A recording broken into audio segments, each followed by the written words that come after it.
Salut tout le monde, j'espère que vous allez bien. C'est vrai, tu l'as pas dans la bouche.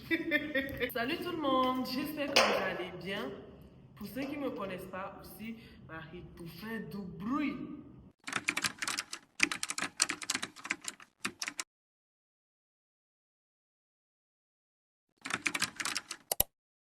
Salut tout le monde, j'espère que vous allez bien. Bienvenue sur ma chaîne. Pour ceux qui ne me connaissent pas, ou si c'est la première fois de me voir sur vos écrans, mon nom c'est Princess. Aujourd'hui, nous allons écouter un témoignage très édifiant et j'espère un témoignage qui changera votre mentalité, votre système de pensée. Nous allons recevoir parmi nous une très bonne amie à moi que j'ai nommée Marie. Accueillons-la ensemble.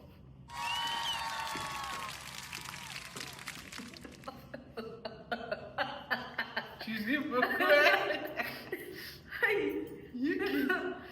C'est le choc électrique. Bonjour Marie, comment tu vas? Salut, ça va et toi? Je vais bien, merci, par la grâce de Dieu. Moi, je te connais très bien, un peu trop même. Ah. Mais nos amis ici présents ne te connaissent pas. Alors, pourrais-tu te présenter? Bien sûr.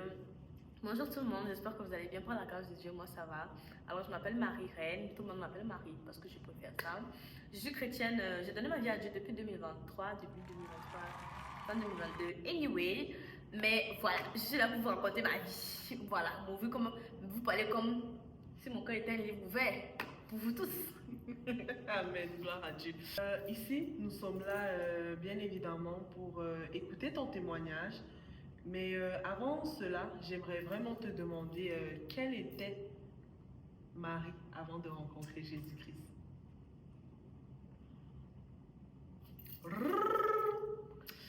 Marie était très méchante.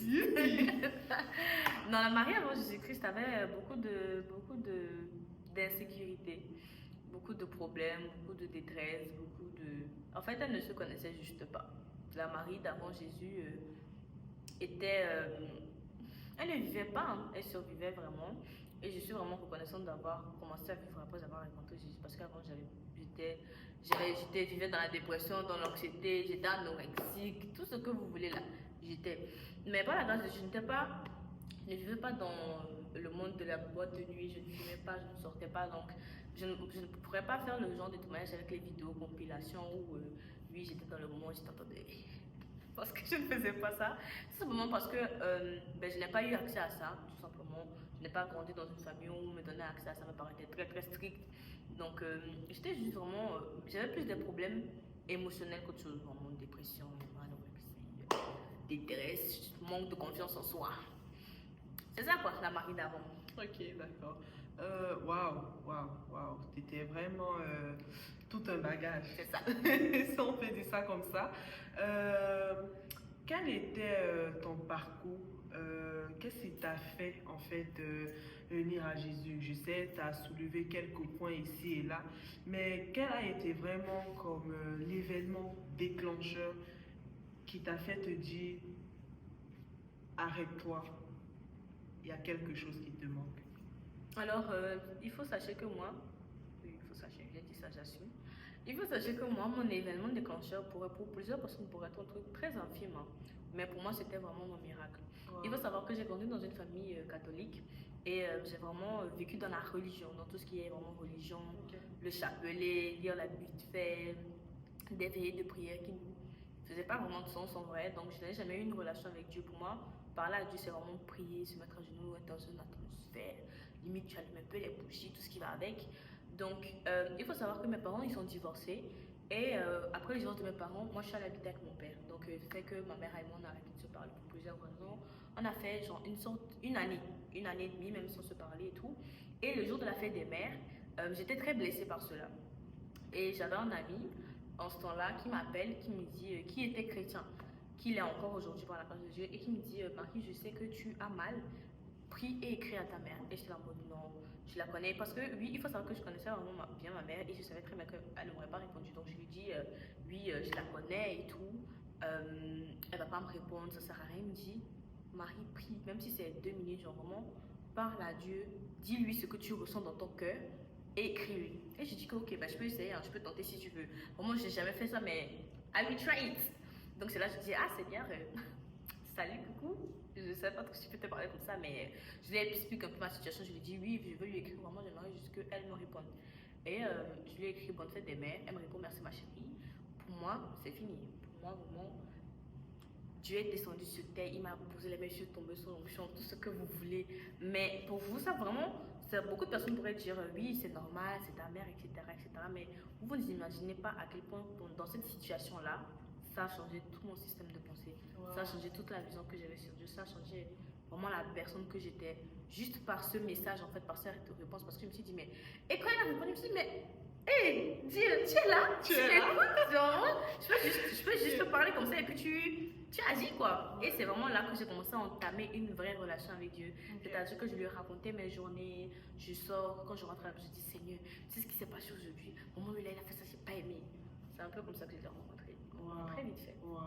C'est vraiment très édifiant parce que beaucoup de personnes pensent souvent qu'il faut vivre un miracle, il faut littéralement vivre quelque chose qui métamorphose la personne. C'est ça. Et avec ton témoignage, on voit vraiment que des fois, il s'agit de rien. Il s'agit vraiment de rien pour croire en fait. Juste le fait, par exemple, que tu as un manque de confiance en toi, Marie, et que j'avais un manque de confiance du en moi. jour au lendemain, tu as comme cette parole où tu lis un truc dans la Bible, tu vois, où Dieu te dit littéralement que tu es le sacerdoce royal que tu penses être en fait. On vient de parler de l'événement qui a fait en sorte que tu bascules, que tu donnes ta vie à Dieu. Maintenant, lorsque tu as donné ta vie à Dieu, à quel point tu l'as vu agir dans ta vie? Ok. Il faut savoir que quand j'étais au Togo, parce que oui, je suis togolaise, je ne l'ai pas dit dans ma présentation, mais oui, je suis togolaise et fière de l'être.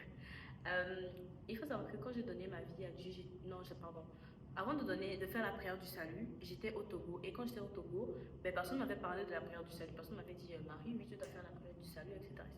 Personne ne m'avait expliqué c'était quoi. Oui, j'avais des amis tout autour qui étaient chrétiens et tout.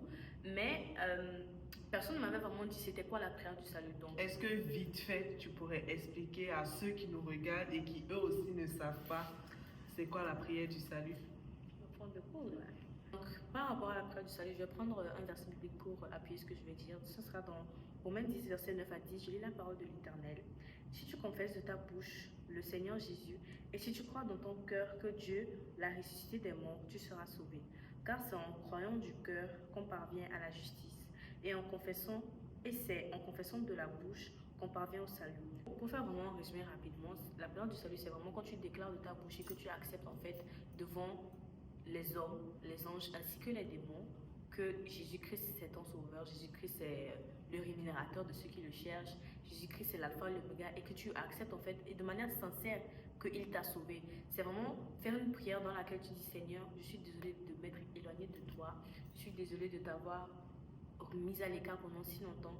Maintenant je suis là et je reconnais que c'est toi qui me faut, c'est toi mon père en fait. Vraiment juste reconnaître que Dieu est ton père et le dire haut et fort parce que les anges ont besoin de le savoir, les démons aussi ont besoin de le savoir pour savoir c'est quoi ton identité maintenant.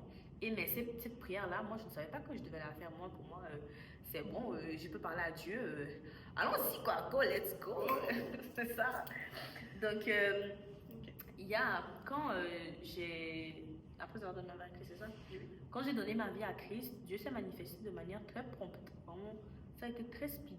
C'est-à-dire que au début, quand j'ai donné ma vie à Christ, j'ai été très radicale. Vraiment au début d'une radicalité. J'ai arrêté les musiques mondaines.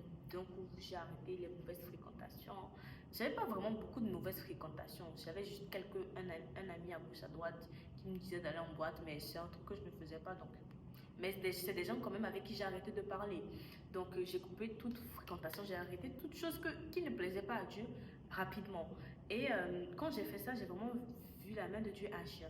Parce que j'ai demandé à Dieu de me donner une église. Il m'a donné mon église qui est à Sœur Montréal, à laquelle je vais aujourd'hui, à laquelle Vanilla aussi va, Princesse aussi y va, où je suis vraiment épanouie de fou malade. Vraiment, je ne pourrais pas avoir meilleure église.